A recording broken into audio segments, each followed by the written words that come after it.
Друзья, всем привет! Давно уже знаем, что балкон – это не только место для хранения, а уже зачастую это отдельное дополнительное пространство. В данном случае это дополнительная игровая зона в детской.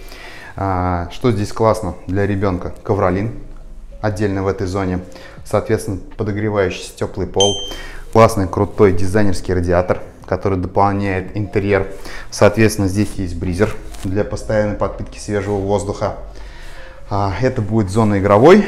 Здесь будет стоять небольшой диванчик для отдыха, для чтения. И здесь у нас еще будут классные электрокарнизы, которые будут задвигаться полностью и делать полный blackout.